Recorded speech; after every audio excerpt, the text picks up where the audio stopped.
Continuamos con la tercera parte del seminario Joseph Beuys, seminario que estamos dictando aquí desde la Fundación La Bomba de Miel, seminario que estamos en este caso dictando en torno a la revisión que estamos haciendo de la colección de libros Biblioteca Fabio Di Camossi, que custodia, conserva, resguarda la Fundación La Bomba de Miel. En este caso, vamos tomando bloques de libros por autor. Hemos comenzado por Joseph Beuys. Vamos a tratar de leer todos los libros que están en la biblioteca, en esta colección de libros Biblioteca Fabio Di Camossi. Vamos a tratar de leer todos los libros que hay acerca de Beuys y los escritos por Joseph Beuys. Y vamos a ir haciendo un análisis en torno a todo esto en relación a esta idea, esta noción de seminario que entendemos como la construcción de un conocimiento compartido entre ustedes y nosotros, entre ustedes y nosotres, para poder llevar adelante una nueva interpretación de Beuys que nos sirva a cada uno en la medida en que lo estemos necesitando, ¿no? Como sabemos, como venimos viendo, Beuys se establece para sí mismo y a partir de ahí se expande, se proyecta en nosotros como un dato que se puede utilizar en la medida de las necesidades que cada uno tenga y que no es algo relativo a la verdad. En todo caso, es algo que pasó de verdad, que se relevó en verdad y que se estableció como verdadero. Esto Beuys lo entiende absoluta y muy claramente y lo plantea, nos lo deja también como legado en torno a las posibilidades de revisión de todo su obrar y de su vida como artista. Hemos tenido una primera y una segunda parte de este seminario en las que en estas partes, ¿no? Primera y segunda parte, hemos girado alrededor de dos libros. La primera parte alrededor del libro de Joseph Beuys, que es una biografía acerca del artista, escrita por Heiner Stackelhaus, y el segundo libro, también llamado Joseph Beuys, que es un libro teórico en torno a la teoría crítica del arte, escrito por Bernard Lamarche-Vadel y un equipo de trabajo, más en ambos casos la asesoría de Joseph Beuys a la hora de la investigación, de la escritura del texto, de la edición y la publicación de los libros. Estamos ahora en la tercera parte de este seminario leyendo un libro que se llama Ensayos y Entrevistas, Joseph Beuys. Esto es un libro de compilación de ensayos y entrevistas, ensayos escritos por el artista y algunos colaboradores o algunos coequiper de algunos proyectos y entrevistas que le hicieron a Joseph Beuys numerosas profesionales del mundo del arte. Esto es una edición, esta compilación está editada por Bernd Kluser, quien escribe una introducción a esta, primero que nada, escribe un prólogo a la edición y luego una introducción a esta compilación. Prólogo e introducción, que hemos leído en el audio anterior, que hemos comentado en los audios anteriores y que, dijimos que iba a ser tal vez lo único que vamos a comentar más allá de lo que el libro diga. En este caso, que es diferente a lo que venimos haciendo, en la primera y la segunda parte de este seminario, hemos ido leyendo los libros, hemos ido desarrollando mucho por fuera de los libros, expandiendo, ampliando, analizando y demás. En este caso, referido a este libro, vamos a dejar que resuene en nosotros, en nosotres, la voz de Beuys la voz en primera persona de un voice que nos va a estar hablando a partir de sus textos, de sus manifiestos, de sus ensayos y también a través de las entrevistas que le van a hacer. Vamos a dejar entonces que Voice hable, lo vamos a escuchar y vamos a buscar, primero que nada, cotejar con lo que se viene diciendo en la primera y segunda parte de este seminario, con lo que hemos venido diciendo, proponiendo, con lo que tanto he propuesto yo desde aquí, desde este seminario en sí, y en base a lo que han propuesto en sus libros Heiner Stackelhaus y Bernard Lamarche-Wader. Aquí vamos entonces a dejar a Voice que hable. Ya hemos hecho el análisis de lo que el editor Bernd Kluser ha dejado escrito aquí, ¿no? Como prólogo y como introducción.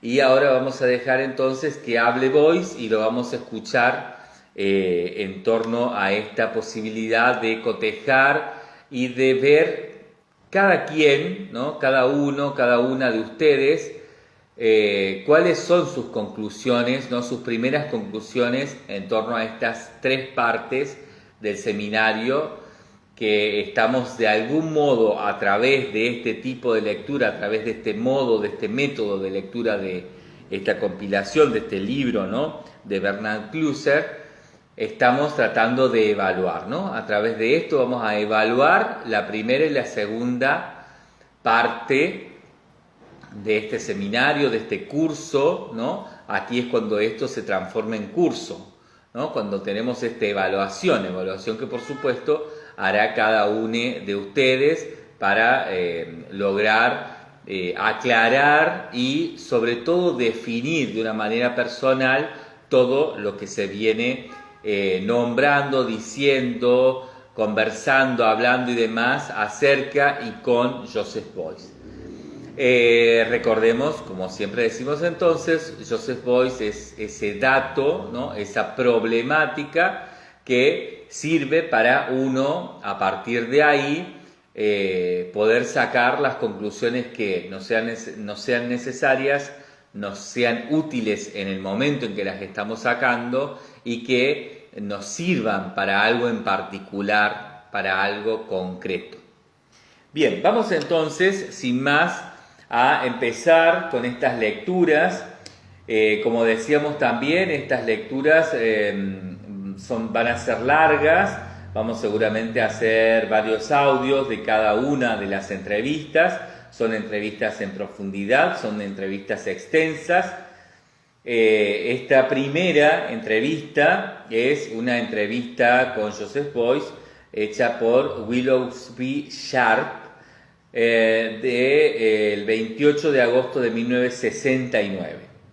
No hay un dato que nos diga específicamente nada en esta parte del libro, ¿no? O sea, aquí cuando empieza la entrevista no tenemos ningún dato específico acerca de dónde apareció y demás esta entrevista.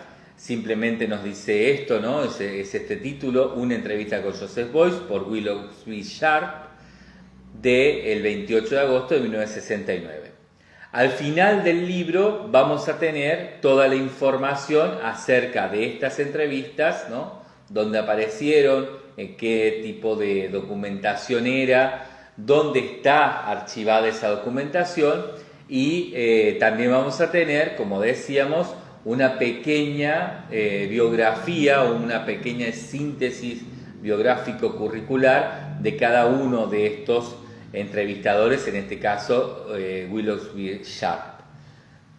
No vamos a leer nada de eso, lo vamos a dejar para que ustedes lo lean al final. Vamos a seguir la dinámica del libro y sobre el final voy a dejar las páginas para que ustedes las puedan leer aquí posteadas, ¿no? Cuando terminemos de leer este libro en los sucesivos audios. Voy a dejarlo aquí a las imágenes porque es muy difícil de leer estas referencias, ¿no? Son muy difíciles de hacerlo, de hacerles llegar esa información de esta manera leída, así que va a ser más fácil que ustedes puedan leerla, puedan reescuchar incluso los audios, ya teniendo esa información cuando terminemos de hacer la lectura del libro completo. Bien, vamos entonces con esta primera entrevista. Vamos a iniciar, por supuesto, con una pregunta que hace Willow Sweet Sharp, que dice: la mayoría de las biografías de sus catálogos afirman que usted nació en Kleve, pero usted nació en Krefeld, ¿no es así? Joseph Beuys responde: sí, nací en un hospital de Krefeld, pero fue accidental. Mi madre estaba haciendo una corta visita a Krefeld y yo nací durante la misma. Sin embargo, pasé como mucho tiempo, pasé 3 días allí. Una vez haber nacido, estuve solo 3 días ahí. No tengo relación alguna con Krefeld, o más exactamente con su paisaje, pero sí la tengo con Kleve. Allí fue donde siempre vivieron mis padres y donde yo crecí. Pregunta Sharp: ¿cuánto tiempo vivió usted en Kleve? Y Beuys responde: viví en Kleve hasta 1961, cuando fui invitado a ser profesor en la Academia de Arte de Düsseldorf. Sharp pregunta: ¿entonces usted fue a la escuela en Kleve? Sí, dice Beuys, durante mi tiempo de escuela, que viví en Kleve, fui ahí a la escuela. Sharp vuelve a preguntar: ¿hay una academia de arte en Kleve? Dice Beuys: no, yo estudié arte en Düsseldorf. Sin embargo, cuando estudié bachillerato, fui llamado a filas, ¿no? O sea, al servicio militar obligatorio. Al final de 1947 fui a la Academia de Arte de Düsseldorf y estudié ahí arte hasta 1951. Luego, después de haber trabajado fuera de Düsseldorf, volví a Kleve. Sharp: ¿trabajó usted en un estudio? O sea, ¿tuvo usted su propio estudio? Y dice Beuys: sí, alquilé un pequeño loft en una vieja panadería y trabajé bajo ese techo. Sharp: ¿con quién estudió usted en la Academia de Arte en Düsseldorf? Y dice Beuys, cuenta Beuys: estudié con Hensselling y Mataré. Hensselling era muy academicista, pero Mataré era mejor. Mataré era muy dogmático, pero establecía principios que merecían la pena ser considerados. Él pensaba que la escultura era básicamente ornamentación. Este era un punto de vista que debía ser discutido y, por supuesto, teníamos grandes argumentos, ¿no?, para discutirlo. Tuve que rechazar sus ideas, pero en todo caso fue necesario para mí confrontarlas primeramente. Este es el modo en el que se aprende como estudiante y algunas de sus ideas no fueron totalmente carentes de interés en mí. Dice Sharp: aquel periodo debió de haber sido algo enloquecedor. En 1951 gran parte de Düsseldorf era todavía ruinas, ¿no?, ruinas de la Segunda Guerra Mundial, y la comida era muy escasa. ¿Había ahí, en ese contexto, también arte? Y Beuys responde: no había. Sharp dice: ¿y qué me dice usted, qué me cuenta acerca del señor Lehmbruck? Beuys: hoy, Lehmbruck fue una figura decisiva durante la guerra y yo fui muy entusiasta en parte de su obra. En una ocasión vi algo de Lehmbruck en Kleve poco antes de la guerra y esa vez que me encontré con la obra de Lehmbruck, contribuyó a crear mi primera sensibilidad hacia la escultura. Pero este era el único tipo de escultura a la que tenía acceso yo en aquel tiempo. No hay que olvidar que nací en una pequeña ciudad durante el periodo hitleriano y nunca había visto arte moderno. Dice Sharp: ¿y qué había de arte medieval y del Renacimiento? Beuys contesta: por supuesto, claro, ese era el arte que veía, vi fotografías de este tipo, pero no viajé, nunca salí en esa época de Kleve. Sharp: usted debió de viajar cuando era soldado. Boyce, sí, tomé parte en la Gran Guerra desde 1941 hasta 1946. Yo estuve en Rusia. Sharp, ¿y qué vio ahí? Boyce, desde luego que no vi arte, y se ríe. ¿Qué puedo decirle? Era un piloto de combate. Ni puedo hablar de la guerra. Siempre había gente muerta alrededor, en todos los lugares. Dice Sharp, ¿estuvo usted en Stalingrado? Y Boyce responde, no, estuve más al sur, en Ucrania, en el Cáucaso, en el Mar Negro. Pregunta Sharp, ¿y cuando la guerra acabó? Boyce, durante el último año de la guerra me quedé atrapado en el frente del oeste. Ya no había aviones ni combustible. Cuando se declaró la paz, fui hecho prisionero de guerra por los británicos.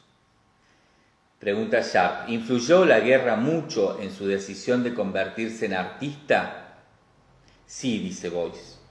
Antes de la guerra fui un estudiante de biología y de matemáticas, pero esto sencillamente no me satisfizo. Usted podría decir que fue una decisión emocional, pero si usted ve lo que me ocurrió unos pocos años después, al analizarlo, bueno, ¿no? Dice Boyce. Sharp, ¿podría decirme más, podría contarme más usted acerca de lo que hizo al comienzo de la década de los 50? Y dice Boyce, cuando puse mi estudio en Herd, un barrio en Düsseldorf, tenía gran amistad con el poeta Adam Reiner Linen y trabajé en aquel lugar hasta que volví a Klepp. Sharp, ¿cuándo entró en contacto con la obra de Marcel Duchamp? Boyce, en 1955, creo. Sharp, percibo la presencia de Duchamp en algunas de sus obras de escultura, por ejemplo, Sin título de 1954. ¿No ve usted alguna influencia de Duchamp en este tipo de obras? Boyce, no creo que tuviera influencia alguna en mí Duchamp. Acusan la influencia de la vida en todo caso. La forma abierta es como la de las ventanas de barracas o la que se puede ver en las naves industriales. Sharp, esa es una referencia arquitectónica. ¿Qué hay acerca del cilindro frente a la cámara abierta? Boyce, es metacrilato cubierto con esparadrapo. Sharp, ¿ninguna de sus obras tiene pedestal? Boyce, los pedestales me enojaban, incluso cuando estaba en la academia. Para mí solo eran un medio auxiliar para que las cosas se sostuvieran. Son como un césped artificial. Después de que acabara mis primeras figuras, les quité sus pedestales porque me molestaban mucho. Solo fue después, cuando reconocí que el pedestal es un importante elemento escultórico, tal vez el elemento más importante, cuando empecé a utilizarlo o lo revitalicé. Hay algunas esculturas que no consisten más, en mi caso, que en un pedestal. Sharp dice, una obra en la que el pedestal es irrelevante es, por ejemplo, los adornos del árbol de Navidad del año 1962. Dice Boyce, eso es cierto, se trata de un árbol de Navidad que estuvo aquí durante 2 años. Eventualmente perdió todos sus adornos y todos andan por ahí tirados. Sharp, usted se mudó al estudio de la vamos a ver cómo se escribe, Drakeplatz en marzo de 1961. Entonces fue ese el primer árbol de Navidad que puso allí. ¿Lo vio usted siempre como una escultura? Sí, dice Boyce, noté en ese sentido su belleza. Pero no es tan solo eso, ¿no? No se trata tan solo de belleza, también se trata de la belleza en torno a lo feo. Usted puede decir que un árbol de Navidad con adornos es bonito y uno sin adornos es feo. Ya, pero yo lo quería tener durante un largo tiempo hasta que los gusanos lo destrozaran. Ah, dice Sharp, y continúa diciendo Boyce, 2 años antes de eso fundé un partido político para los animales. Repregunta Sharp, ¿contaba usted con muchos animales en el partido? Y Boyce dice, es el partido más nutrido del mundo. Sharp, ¿y es usted el líder de este partido de animales? Boyce dice, sí, yo soy el líder. Sharp, riéndose, dice, ¿está usted loco? Boyce dice, no, soy un hombre poderoso, simplemente, más poderoso que Nixon, y se vuelven a reír. Sharp dice, pero Nixon cuenta con todos los insectos. Y dice Boyce, yo tengo a todos los insectos. Sharp, no se trata de los animales. Boyce, los insectos son animales. Sharp, ¿a qué viene en torno también a estas problemáticas lo de la grasa? ¿Para atraer a las moscas, por ejemplo? Y dice Boyce, la grasa está en la habitación, el lugar donde se celebra la fiesta, si se ríe. Para hacer que todo sea más claro, déjeme nombrar, decirle, contarle esta cita de la píldora de arte de 1963, El arte del vehículo, 2 puntos. Y dice, el jefe de los siervos podía enchufar en cualquier parte del environment, ya sea dentro de una habitación con superficies lisas, curvas o caóticas. Incluso las habitaciones amorfas le dieron energía para hacer sus pasteles. No se desesperó cuando los primeros pasteles que le salieron fueron lisos y poco aparentes que se arrugaran en la sartén. Por el contrario, siguió fuerte en su decisión, pues no había perdido la fe en la eficacia de la píldora del arte. En todo caso, algunos productos saludables resultaron de su actividad. En concreto, el arte que debe ser raspado, el arte que debe tomar la forma de un ungüento, el arte con forma de salchicha y el arte que debe ser cortado en rodajas. Figura aquí, lo vamos a dejar luego de esta lectura, una imagen, ¿no?, de la píldora de arte que es, dice, ¿no?, tiene aproximadamente 1,25 centímetros de diámetro y la fotografía corresponde a Eva Boyce. Continúa entonces diciendo Sharp después de esto que citó Boyce. Por tanto, entonces, asumo que usted es el jefe de los animales y esto puede ser, en tal sentido, visto en su obra, específicamente la obra llamada El Jefe, obra de 1963-1964, en la que usted escenificó, envuelto en una alfombrilla de fieltro, con una liebre muerta atada a cada extremo de la misma, y con trabajos de grasa en las esquinas de la habitación donde se dio todo esto. Boyce dice, sí, yo hablo por liebres que no pueden hablar por sí mismas. Sharp, lo cual es algo que hace usted literalmente, cuando hace ruidos que pueden ser ampliados en una habitación y en la calle. Boyce, esa es la responsabilidad del ser humano con todas las cosas que viven. Sharp, yo recuerdo que usted conoció a Bob Morris en Düsseldorf antes de su exposición en la Galería Schmela en el otoño de 1964. Boyce, Morris me visitó. Yo le mostré toda mi obra y quería ser el jefe con él. Acordamos hacer la obra simultáneamente. Queríamos empezar a hacer la obra en el mismo segundo y después trabajar durante 9 horas. Yo en Berlín, él en Nueva York.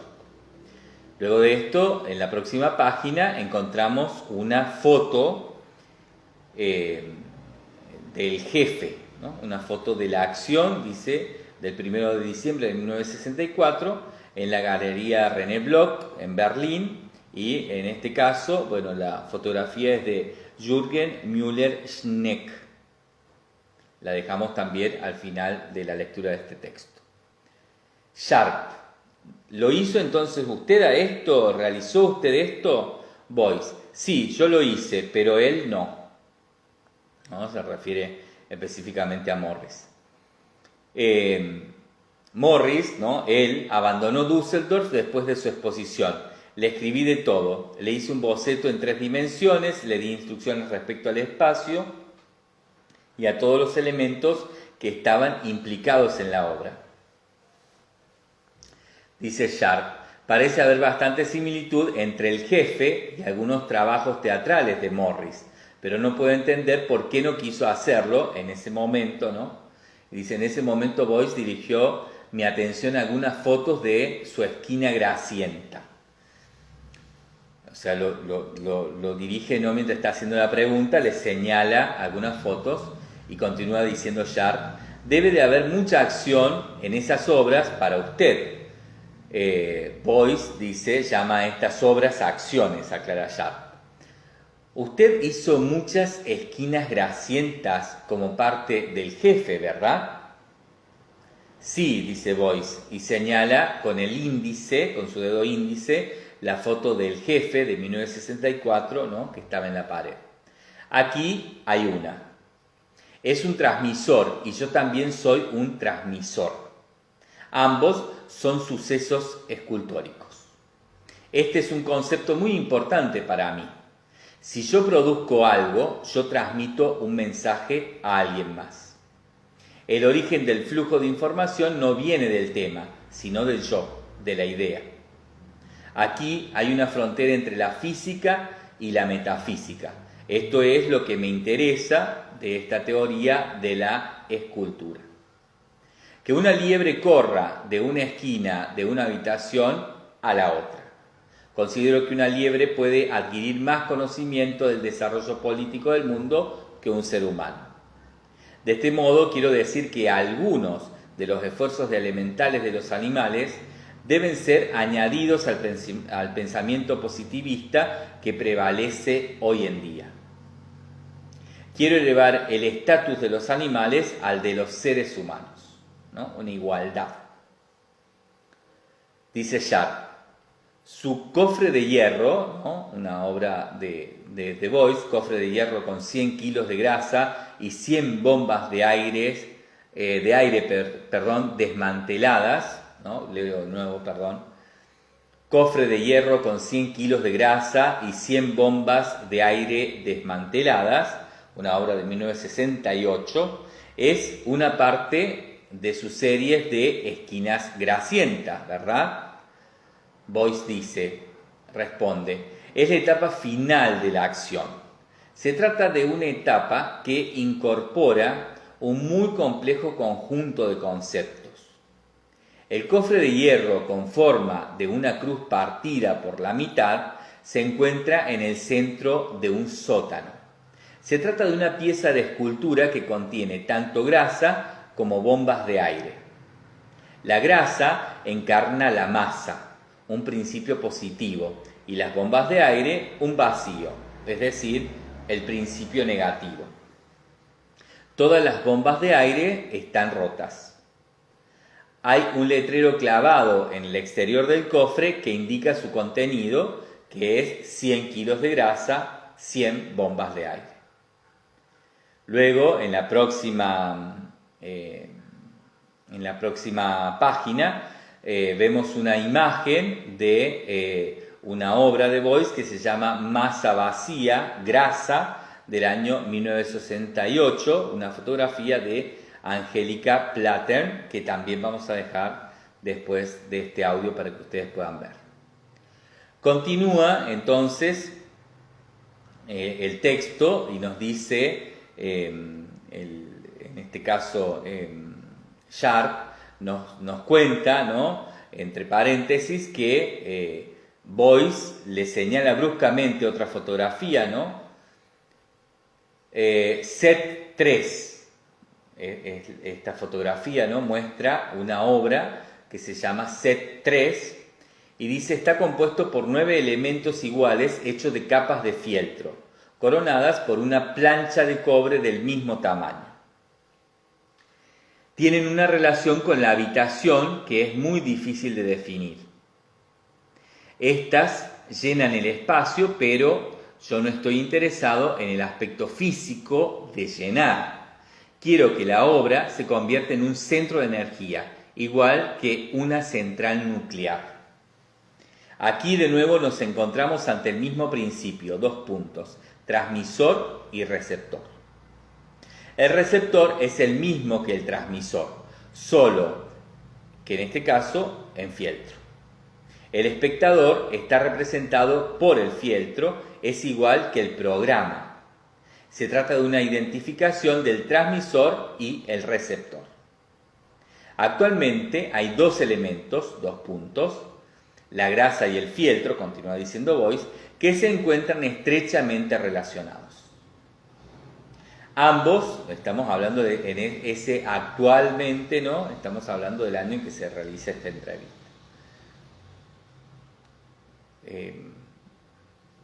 ¿No? O sea, vale aclararlo, digamos, porque si no, nos vamos a perder algunos detalles que hacen, ¿no? a ciertas diferencias que a lo largo de las entrevistas vamos a ir encontrando en torno a las mismas obras descritas y de alguna manera inscriptas por Boyce de diferentes formas, ¿no?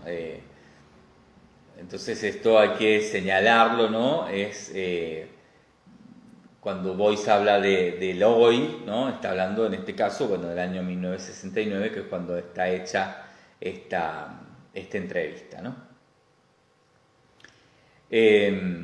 Entonces vuelvo a leer. Actualmente hay 2 elementos, 2 puntos, la grasa y el fieltro, que se encuentran estrechamente relacionados. Ambos tienen un carácter homogéneo en el sentido de no tener una estructura interna. El fieltro es un material muy comprimido, un material amorfo, con una estructura desigual. Lo mismo puede decirse de la naturaleza de la grasa y eso me interesa. Pero también tenemos el elemento del filtro. Y yo siempre he trabajado, dice Boyce, con filtros de grasa antes de trabajar con grasa. Pues hay un elemento aislante en este filtro, en esta grasa, ¿no? en el juego, ¿no? Ahí la traducción pone simplemente en esta, ¿no? Dice Sharp, también hay un elemento minimal en su obra, ¿no? O sea, destaca este elemento minimal de estas piezas que son especies de rectángulos, digamos, ¿no? de objetos rectangulares perfectos, sin ninguna expresión más que el propio material, ¿no? Se refiere a eso, en este caso, Sharp. También entonces hay un elemento minimal en su obra, especialmente en set 3 y en esquina de fieltro. Esta esquina de fieltro se refiere a la versión de 1963. Y dice Boyce, sí, la idea de lo minimal está expresado en esas 2 obras, pero yo no soy alguien a quien se lo pueda referir al minimal art. Se trata en mí esto de algo diferente, algo que lo supera, que supera al minimal art. Es minimal, pero en el sentido de ser algo reducido. En mi obra, dice Boyce, no hay una conexión directa con el minimal art, aunque parezca y yo lo considere minimal. Dice Sharp, su labor docente en la Academia de Arte de Düsseldorf durante los últimos 8 años, ¿no? Para ese año, 1969, ¿ha tenido una función importante para usted? Responde Boyce, es la función más importante que desempeño. Ser un profesor es mi obra de arte más grande. El resto de lo que hago, de lo que obro, es un producto gastado, una demostración. Si uno quiere explicarse, tiene que presentar algo tangible. Pero pasado un tiempo, esto solo tiene la función de ser un documento histórico. Los objetos ya no son muy importantes para mí. Quiero llegar al origen de la materia, al pensamiento que se halla detrás de esta. El pensamiento, el discurso, la comunicación, no solo en el sentido socialista de la palabra, son todas expresiones del ser humano libre. Aquí aparece una foto, ¿no?, a continuación de esquema de fieltro del año 1963, fotografía que lleva crédito de Eva Boyce. Vuelvo a leer entonces esto último porque es interesante, sin la interrupción de la fotografía, para poder continuar entendiendo lo que va a seguir dialogando, ¿no?, a partir de la próxima apreciación y pregunta de Sharp. Dice entonces, Boyce estaba diciendo: el pensamiento, el discurso, la comunicación, no solo en el sentido socialista de la palabra, son todas expresiones del ser humano libre. Pregunta Sharp: ¿podría decir que su meta es hacer al ser humano más libre y estimularlo a pensar más libremente? Boyce: sí, soy consciente de que mi arte no puede ser entendido primariamente por medio del pensamiento. Mi arte toca a las personas que están en consonancia con mi modo de pensar.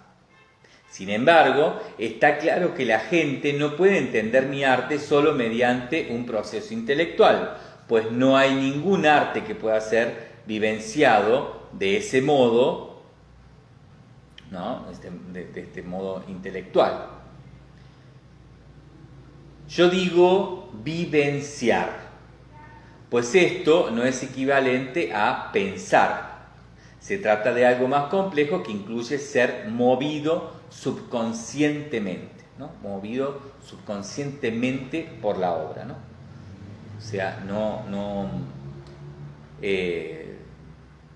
lo voy a volver a leer, ¿no? Me parece que es importante volverlo a leer. Pregunta entonces Sharp: se podría decir, digamos, ¿no?, que su meta es hacer al ser humano más libre y estimularlo a pensar más libremente. Y Boyce dice: sí, soy consciente de que mi arte no puede ser entendido primariamente por medio del pensamiento. Mi arte toca a las personas que están en consonancia con mi modo de pensar. Sin embargo, está claro que la gente no puede entender mi arte solo mediante un proceso intelectual, pues no hay ningún arte que pueda ser vivenciado de ese modo. Yo digo vivenciar, pues esto no es equivalente a pensar. Se trata de algo más complejo que incluye ser movido subconscientemente. Continúa diciendo Boyce: ya sea con los que dicen, sí estoy interesado, o con los que reaccionan enojadamente y destruyen mi obra, la maldicen, yo me siento un artista de éxito porque las personas han sido afectadas, en esas dos maneras mínimamente, por mi arte. Estoy en contacto con la gente y esto es muy importante para mí. A través de la obra esto resulta algo realmente fundamental para mí.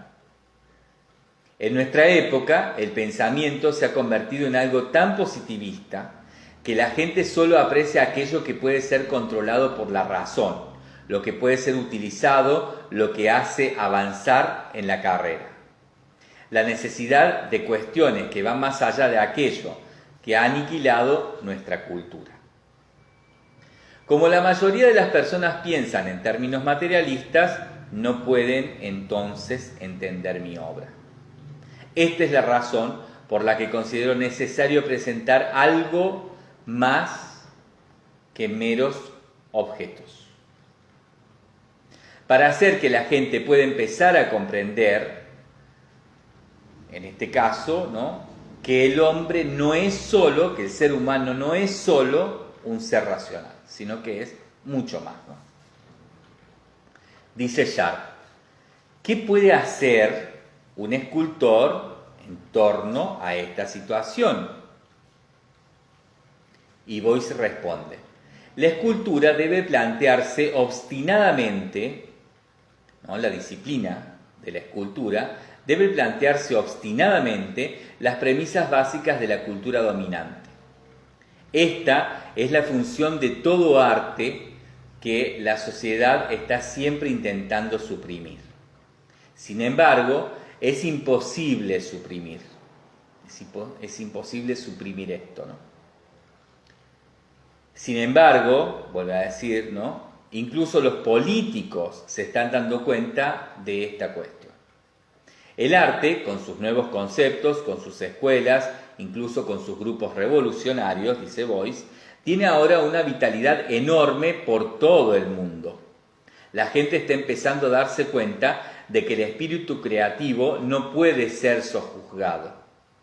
Y pregunta Sharp, así entonces que usted ve al artista como un provocador.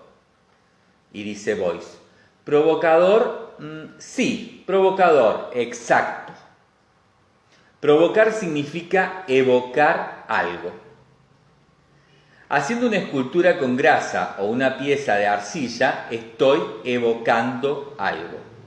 Estoy encendiendo conmigo un pensamiento totalmente original que nunca ha existido en la historia, incluso cuando trabajo con los hechos históricos o, por ejemplo, con Leonardo o Rembrandt. Yo estoy determinando la historia, si no es la historia la que me está determinando a mí. Las circunstancias económicas no me determinan, por ejemplo, yo las determino. Cada ser humano es potencialmente un provocador. Dice Sharp, ¿cómo contribuye el arte a mejorar en tal sentido la vida humana? Responde Boyce, es solo el arte lo que hace posible la vida. Este es el modo radical en que quiero formularlo. Lo voy a volver a leer. Es solo el arte lo que hace posible la vida. Y es este el modo radical en que quiero formularlo. Yo diría que sin arte, continúa diciendo Boyce, el hombre, el ser humano, es inconcebible en términos fisiológicos. Aquí hay una doctrina materialista que nos dice que se puede actuar sobre la mente y el arte, porque el ser humano es más o menos un mecanismo altamente evolucionado, gobernado por sus propios químicos. Yo diría, continúa diciendo Boyce, que el ser humano no consiste solo en procesos químicos, sino también en ocurrencias metafísicas. El provocador de los procesos químicos se encuentra situado fuera del mundo. El hombre, el ser humano, está solo realmente vivo cuando se da cuenta de que es un ser creativo, de que es un ser artístico. Exijo una implicación del arte en todos los reinos de la vida. De momento, el arte es enseñado como un campo especial que demanda la creación de documentos en forma de obras de arte. Por eso, continúa diciendo Boyce, yo abogo por una implicación estética de la ciencia, la economía, la política, la religión y de toda esfera de la actividad humana. Incluso la acción de pelar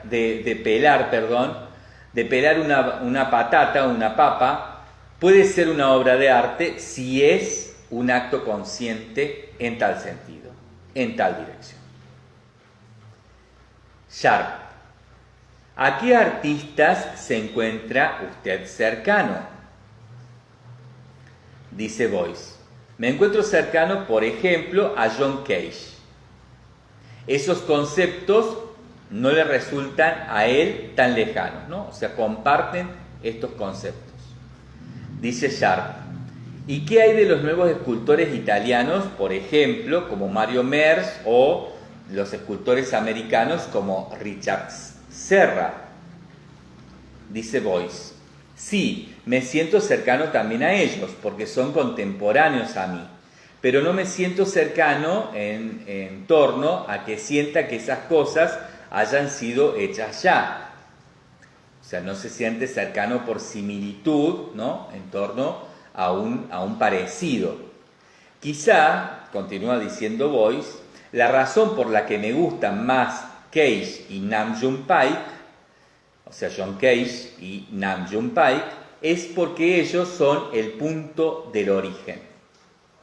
Las cosas tienen cierto alcance. Más allá de eso, todo es un derivado, ¿no? Hay un origen y hay una derivación. Las cosas tienen un cierto alcance. Desde ese punto de vista, la mayoría de las obras de Berna, por ejemplo, ¿no? en este caso, cuando las actividades se convierten en forma, ¿no? una obra, digamos, ¿no?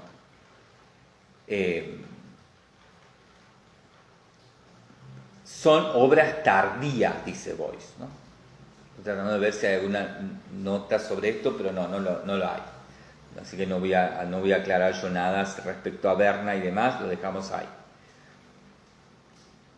He estado haciendo, continúa diciendo Boyce, esas cosas durante mucho tiempo y ahora estoy cuestionándome su valor, ¿no? O sea, he estado haciendo las mismas cosas, por ejemplo, ¿no? Que Richard Serra, que Mario Merz, ¿no? Que sus contemporáneos, pero empieza a cuestionarse todas estas cosas en torno a esto, ¿no?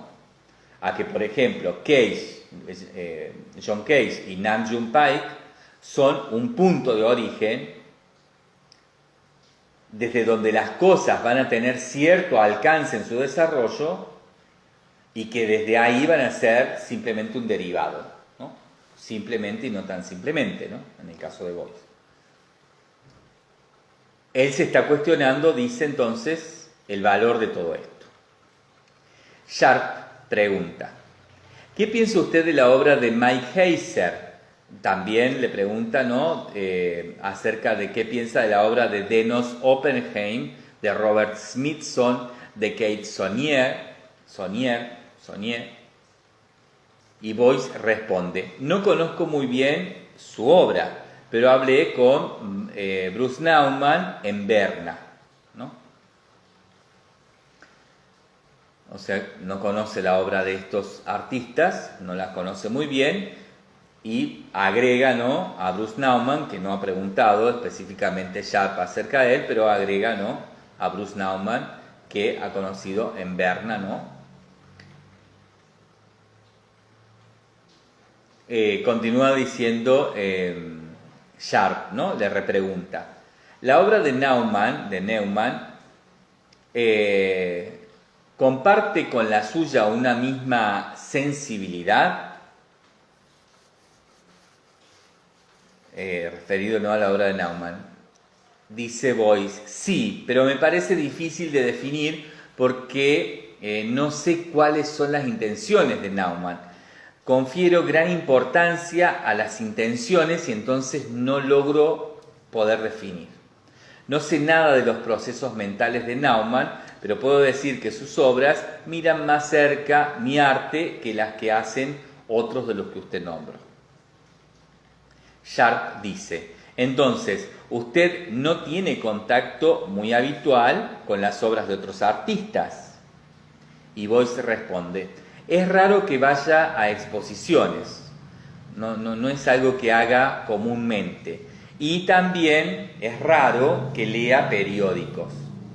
Si voy a alguna, ¿no? Si voy a alguna exposición, la miro, ¿no? Y acá cabe decir esta diferencia entre ver y mirar, que mirar es ver pensando, ¿no? Si voy entonces, dice Boyce, a alguna exposición, la miro, pero mi interés no es tan grande como para seguir todo esto, ¿no? Todo este derroteo constante por exposiciones, ¿no? Que se da en los artistas casi a diario, ¿no? De inauguración en inauguración, de exposición en exposición. Boyce no hacía eso. Continúa diciendo Boyce, estoy más interesado en el desarrollo del pensamiento. No estoy tan interesado, diría que en absoluto, en que otros usen elementos de mi obra o no lo hagan. O sea, no estoy interesado en detectar eso, ¿no?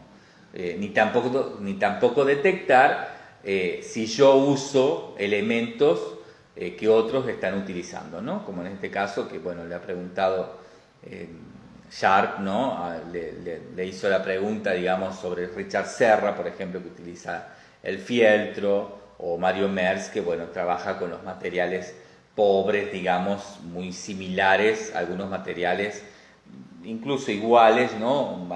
Mismos materiales que usa Boyce.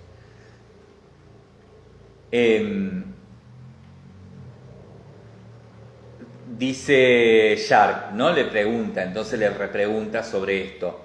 ¿Siente usted, o sea, le pasa a usted lo mismo que está diciendo acerca de esto en relación a estos artistas? ¿Le pasa lo mismo sobre Morris?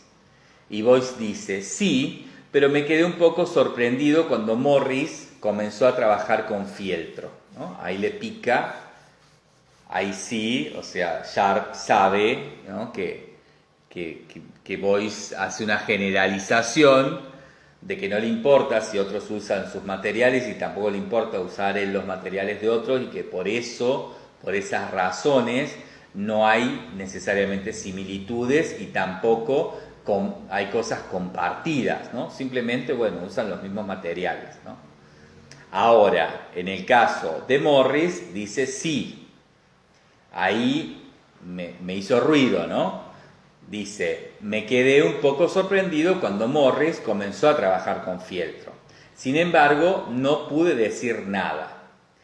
El último año, ¿no? El año 68-69, Morris me invitó a colaborar en una exposición que estaban organizando, pero no pude participar, ¿no? Esto lo dejamos ahí, ya lo vamos a ver más adelante, porque en realidad Boyce no quiso participar. Dice Sharp, la exposición se trata, en este caso, de la Castelli Warehouse en Nueva York. Sí, dice Boyce. ¿Y por qué no participó?, le pregunta Sharp. Porque no creí que fuera necesario, dice Boyce. ¿Acaso no tenía obra?, le pregunta Sharp. No, dice Boyce, no tenía nada que pudiera mostrar. Karl Stroher acababa de comprar toda mi obra, algo así como 300 piezas.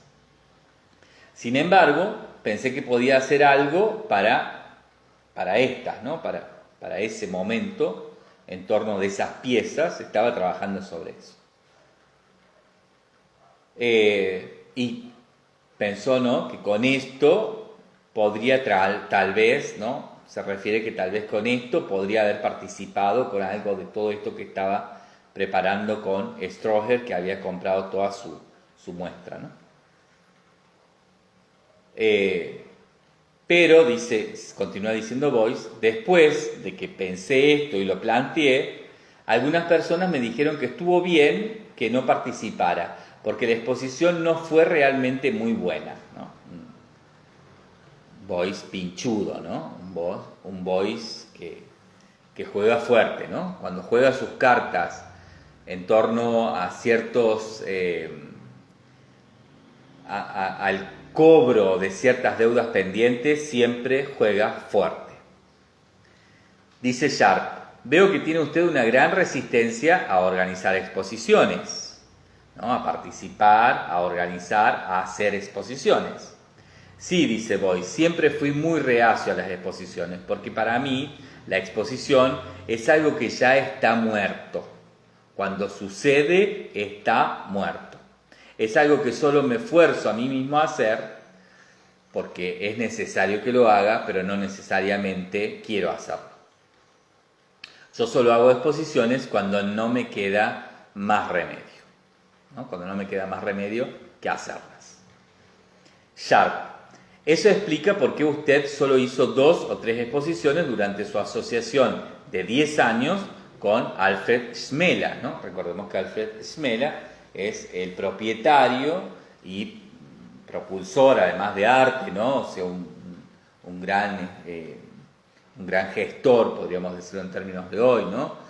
Y también un gran conector de arte, ¿no?, que tenía su galería, la Galería Smela, y que trabajó, Boyce trabajó mucho con esa galería y trabajó mucho con Alfred Smela, ¿no?, en distintos tipos de exposiciones, no específicamente en salas, sino de publicaciones, participaciones y otro tipo de de eventualidades expositivas, lo vamos a llamar así, ¿no?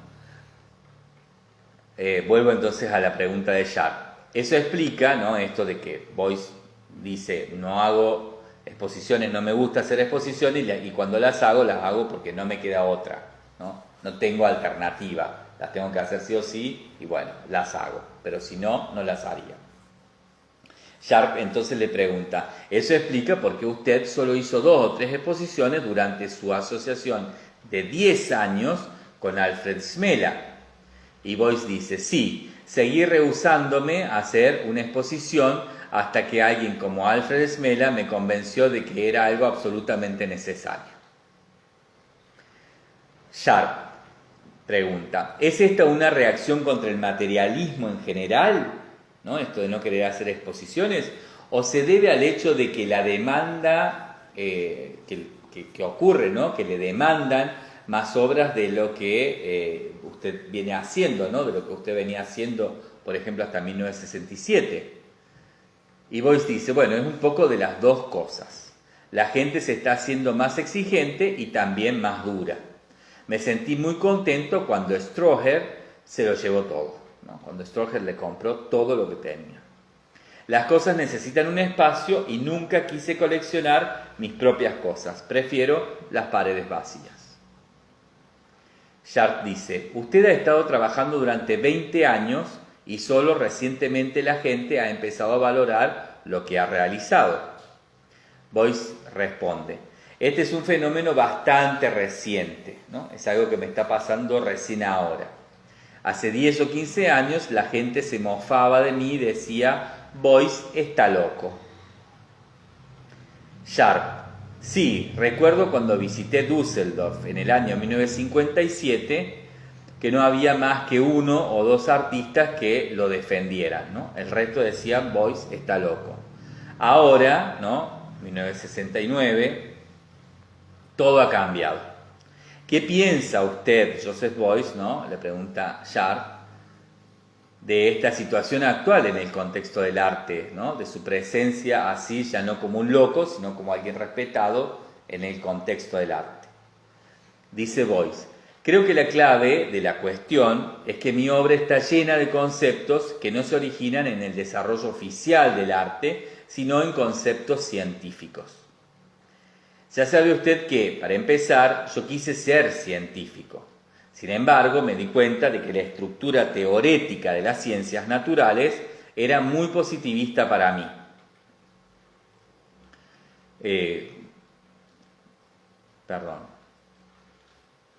Muy positivista para mí. Por eso intenté hacer algo nuevo tanto en ciencia como en arte. Quería expandir a ambas áreas. Por eso, como escultor, traté de ampliar el concepto del arte. La lógica de mi arte depende del hecho de que he tenido una idea con la que siempre he trabajado. Actualmente este es un problema de percepción. Percepción, dice Sharp. Le pregunta, ¿no? Percepción, dice Boyce, después de una larga pausa. En los términos más simples, estoy tratando de reafirmar el concepto de arte y creatividad en la teoría marxista. Los movimientos socialistas en Europa, que están siendo fuertemente apoyados por los jóvenes, provocan constantemente esta cuestión, ¿no? Provocan constantemente esta cuestión y esta búsqueda en mí. No me sorprende ese desarrollo que dependía de las confusas condiciones políticas presentes, no solo en Alemania, sino en América. El hombre no es libre en muchísimos aspectos. El ser humano depende de las circunstancias sociales, pero es libre en su pensamiento. Y aquí está el punto de origen de su escultura. Para mí la formación del pensamiento ya es escultura. Por supuesto que el lenguaje también es escultura. El ser humano no ha vamos a cortar aquí, perdón, veo que se me acaba el tiempo. Vamos a cortar aquí el audio y vamos a retomar en el próximo audio a partir de esta última pregunta de Sharp y esta respuesta de Boyce. Continuamos entonces ya con esta lectura de esta entrevista en el próximo audio.